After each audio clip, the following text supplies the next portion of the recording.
Just a few words before giving him the floor.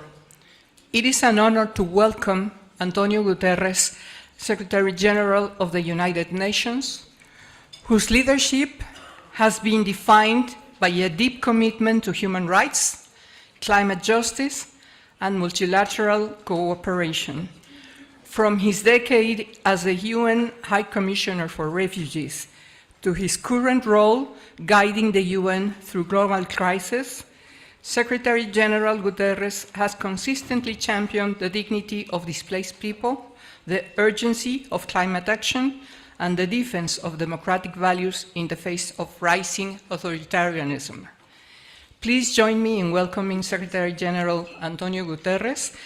Mr. Secretary General, we are honored to have you with us. The floor is yours, and thank you for coming.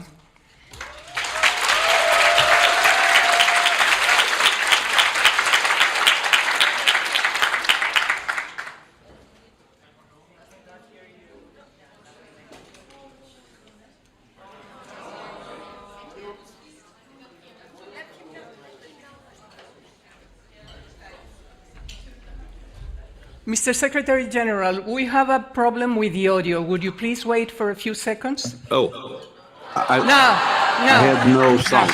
Sorry. Thank you. Thank you. I had forgotten to connect the microphone. Dr. Agnes Calamar, Ms. Guadalupe Rivas, Ms. Bernadita Buch, representatives of the Amnesty International Movement, thank you for your invitation. It is an honor to join you today and to be the first United Nations Secretary General to address your Global Assembly. And I see your invitation as a tribute to the UN staff working around the world for human rights and for justice. And I see it as a reflection of your shared fundamental conviction in the equal dignity and worth of every person, a founding principle of both our organizations. Dear friends, one morning in the early 60s, a British lawyer opened his newspaper on his way to work. It reported that the dictatorship then ruling my country, Portugal, had imprisoned 2 students, their crime raising a toast to freedom. The barrister, Peter Benenson, was so outraged by their plight that he launched a global movement, and Amnesty International was founded. And ever since, you have been at the forefront of the global struggle for human rights, fearless, principled, and relentless, campaigning to free prisoners of conscience around the world, contributing to the establishment of a number of international institutions and the conclusion of a number of treaties, including the Convention Against Torture, defending the full spectrum of human rights, civil, political, social, economic, and cultural, winning landmark victories for justice and earning the Nobel Peace Prize along the way. The work of Amnesty International reflects truths I live under dictatorship, that morality demands the courage to stand against oppression, that solidarity and justice are both personal and global, and that the fight for freedom on one continent can reverberate across the globe. I saw this firsthand when liberation struggles in Africa helped end Portugal's authoritarian rule. Today, all these truths are more important than ever, because powerful forces are ranged against human rights and against the international system built to protect and uphold them. We see attacks on the International Criminal Court, attacks on the international human rights system and its representatives, and flagrant violations of international law. From the horrors in Sudan and beyond, to Russia's invasion in Ukraine, where we need a just and lasting peace based on the UN Charter, international law, and UN resolutions, and of course, the relentless Israeli onslaught on Gaza. And I commend Amnesty International for your strong voices. From the beginning, I have repeatedly condemned the horrific 7 October terror attacks by Hamas, but nothing can justify the explosion of death and destruction since. The scale and scope is beyond anything we have seen in recent times. I cannot explain the level of indifference and inaction we see by too many in the international community. The lack of compassion, the lack of truth, the lack of humanity. Our own heroic staff continue to serve in unimaginable conditions. Many are so numb and depleted that they say they feel neither dead nor alive. Children, speaking of wanting to go to heaven, because at least they say there is food there. We hold video calls with our own humanitarians who are starving before our eyes. And this is not just a humanitarian crisis, it's a moral crisis that challenges the global conscience. We will continue to speak out at every opportunity, but words don't feed hungry children. The United Nations stands ready to make the most of a possible ceasefire to dramatically scale up humanitarian operations across the Gaza Strip, as we successfully did during the previous pause in fighting. Our plans are ready and they are finalized.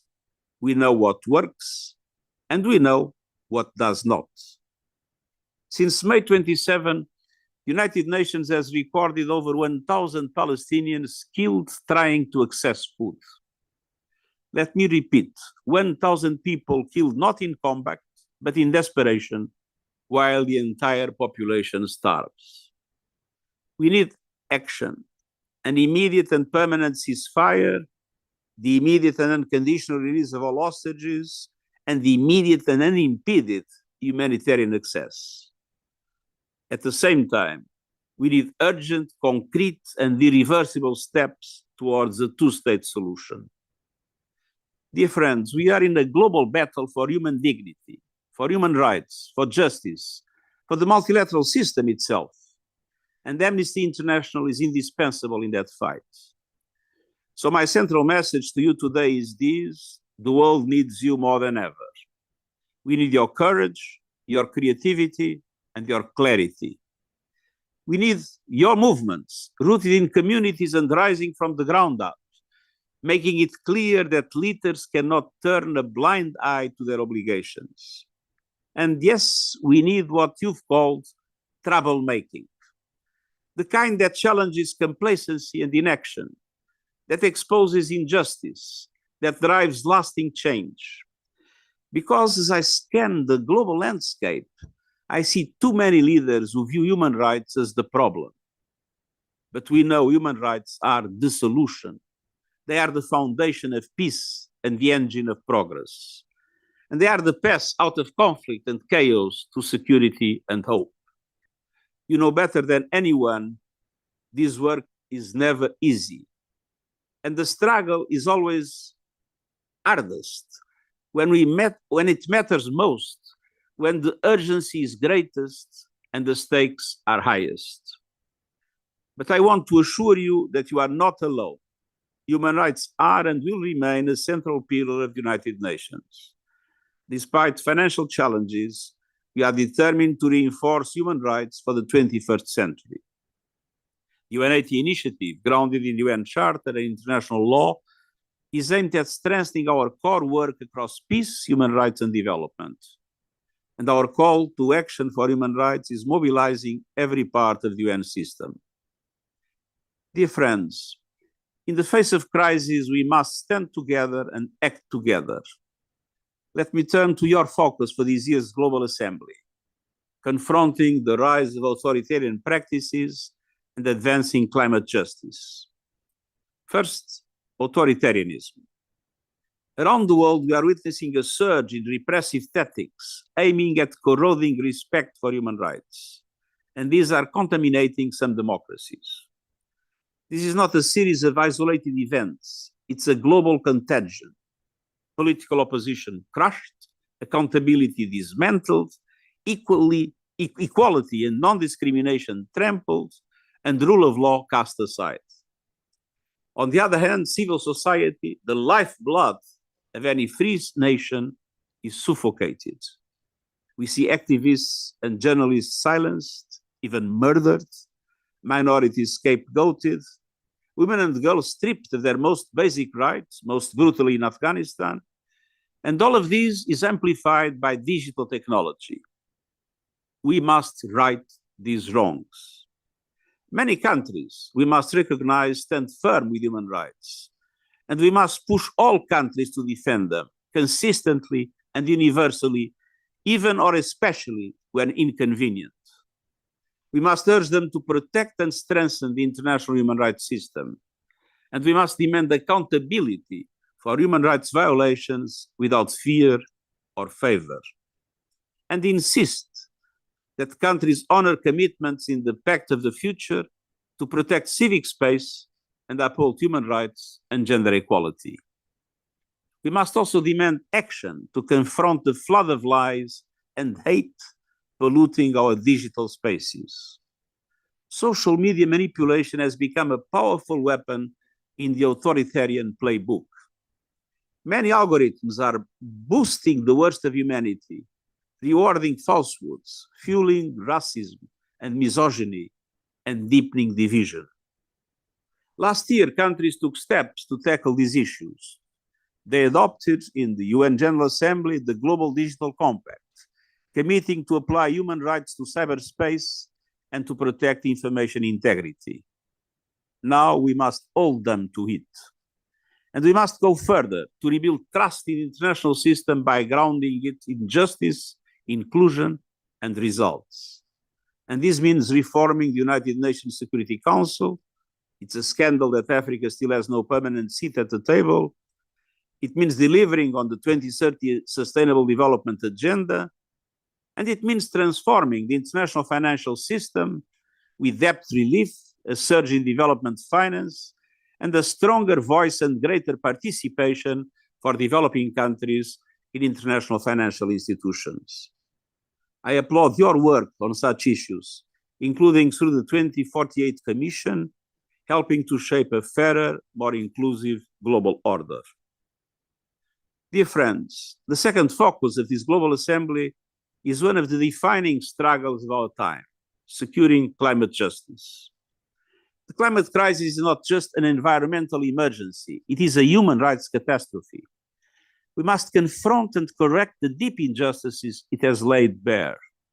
The poor, the vulnerable, and the marginalized suffering most from a crisis they did nothing to create. Environmental defenders arrested, threatened, and even killed for protecting communities and ecosystems. Land and livelihoods plundered in the race for minerals critical to clean energy. And climate finance still wholly inadequate as fossil fuels are propped up by subsidies as others pay the price. All while their political enablers stall and sabotage action. But we have seen what people power can achieve, from Amnesty's role in promoting international recognition of the right to a clean, healthy, and sustainable environment, to legal victories that have led courts to clarify states' obligations on climate. Just 2 days ago, the International Court of Justice issued a historic advisory opinion. It made clear that states are obliged to protect the global climate system and that climate change is a human rights issue. And the goal of limiting global temperatures rise to 1.5 degrees Celsius must guide climate policies in accordance with the Paris Agreement. We have young Pacific Islanders to thank for this landmark victory. And all of us must build on these hard-won gains by insisting on legal accountability and demanding climate justice. That means the biggest economies and emitters leading an urgent global reduction in emissions and a just transition away from fossil fuels.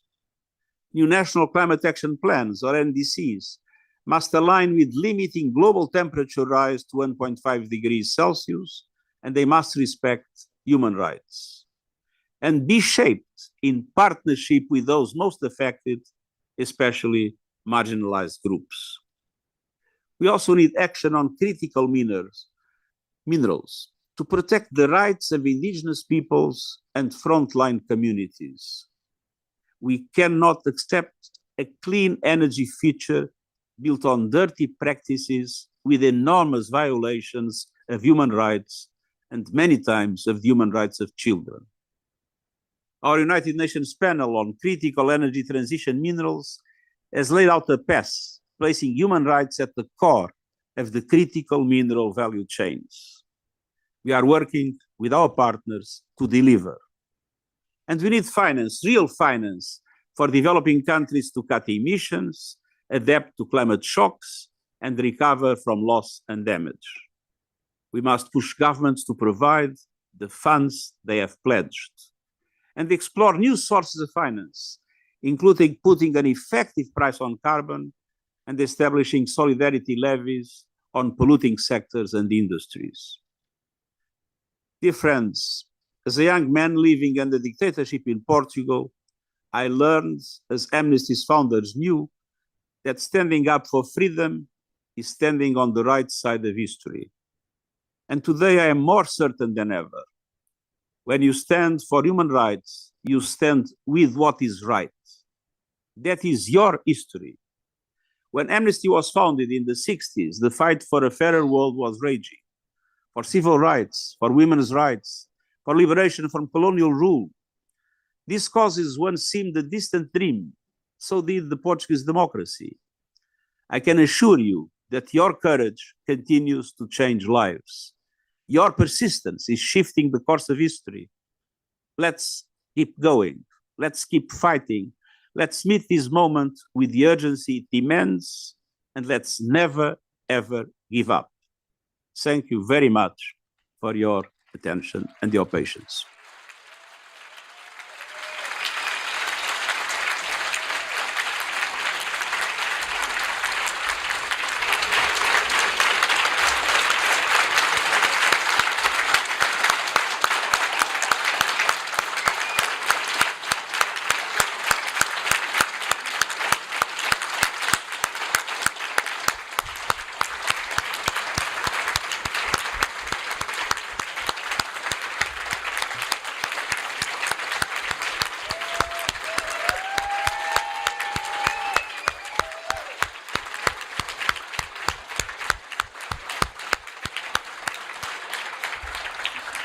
Thank you so much, Secretary General Antonio Guterres. It has been an honor to receive your message, which motivates us for continuing with our works during this assembly. As you said, we are in this together, and we will continue the fight. You can be sure of that, and we hope to see you soon again. Thank you. Thanks again.